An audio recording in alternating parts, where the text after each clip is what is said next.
Bien-aimés frères et sœurs, nous avons un problème de légalisme, nous qui nous sommes convertis.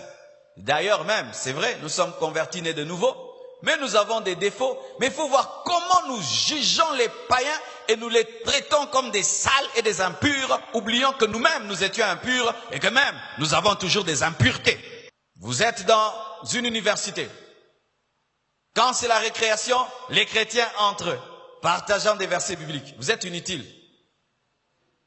Vous êtes dans une entreprise, vous causez qu'entre vous, les chrétiens. Vous servez à quoi? C'est seulement lorsque la lumière va dans les ténèbres qu'elle brille. Voyez ces lampes. Le sel trouve sa valeur dans un plat. Amen. Hein? Vous devez aller parmi eux. Cette fausse sanctification où nous nous mettons à part, appelant impur ce que Dieu considère pur, n'est pas de Dieu. Ça empêche la croissance de l'Église et l'évangélisation.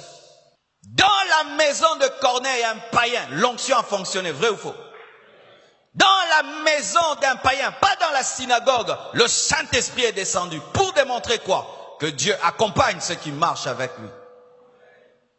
Mais les chrétiens d'aujourd'hui n'ont plus aucun contact avec les païens. Aucun contact avec les païens. Comment vous allez les sauver? Comment vous allez les sauver? Ce n'est même pas Corneille qui est allé vers Pierre. C'est Pierre qui est allé vers Corneille alors qu'il était apôtre. Mais nous, quand nous élevons spirituellement, tu commences à beaucoup prier, à beaucoup jeûner. Les païens, tu les regardes comme s'ils sentent mauvais, alors que ce sont des créatures de Dieu sauvées aussi. Quand Christ mourait à la croix, il ne pensait pas qu'à toi, il pensait à ces païens. Et Dieu, dans sa vision futuriste, les considère comme purs. N'appelle pas impur ce que j'appelle pur. Arrête de regarder des païens comme si tu étais leur Dieu, alors que leur Dieu les aime et a compassion d'eux. Je vous pose la question, si un jour dans ces cultes, une star de la musique païenne, les grandes stars que vous connaissez, venez dans ce culte, comment allons-nous les traiter?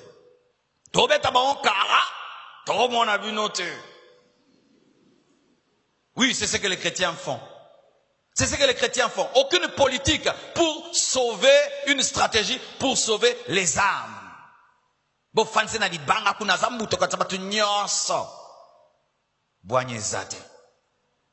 Alors que si seulement l'un d'eux se convertit, quel puissant évangéliste.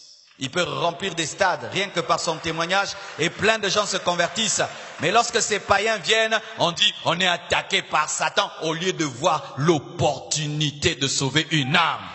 Dans l'ancienne alliance, il y a ce qu'on appelle la sanctification égoïste, où tu te comportes comme un pharisien, regardant tout le monde de bas. Vous êtes impurs, vous êtes les nations, nous sommes le peuple de Dieu. Mais dans la nouvelle alliance, ceux qui sont purs se mélangent aux impurs, afin de les sanctifier.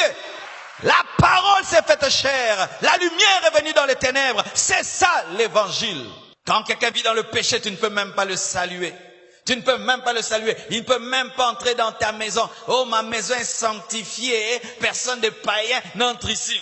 Bien-aimé, et tes domestiques, tes travailleurs là, ils sont sanctifiés. Ton chauffeur est sanctifié. Toi aussi ne monte pas dans l'avion. Dis à ton voisin hypocrisie. Ne dors pas dans un hôtel. Tu ne sais pas qui a dormi sur le lit. Hypocrisie. Oui, ne mange pas dans un restaurant. Tu ne sais pas qui s'est assis sur la chaise. Hypocrisie. Ma maison, ma maison. Tu sais qui a fabriqué ta chaise? Et ton lit, et ton matelas, et tes couverts, et la télévision. Enlève tout de ta maison. Et qu'il n'y ait pas de maçons. Toi-même construis ta propre maison. Comme ça, tout est sain. Hypocrisie.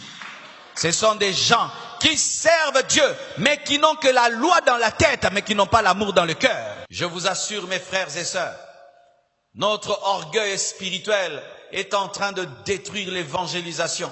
Les chrétiens sont entre eux et ils ont un don. Au lieu d'avoir le fardeau des âmes perdues, ils ne font que discerner tout le temps les païens, tout le temps discerner les démons, discerner les démoniaques, discerner les sorciers. Bien aimés, on a dit allez faites de toutes les nations mes disciples. On n'a pas dit allez discerner les nations. Tu discernes toute la famille et tout le monde est sorcier. Du coup, tu t'enfermes dans ton coin parce que tu as peur d'être envoûté. Vous voyez comment est-ce que le diable est en train de détruire l'évangélisation? Transformant des chrétiens qui devaient influencer à des peureux qui ont peur des sorciers, qui ont peur d'être souillés. Frère, sœur, lorsque tu grandis spirituellement, tu peux être à côté de 10 païens, ça ne te fera rien du tout. C'est toi qui vas les influencer, ils ne t'influenceront pas.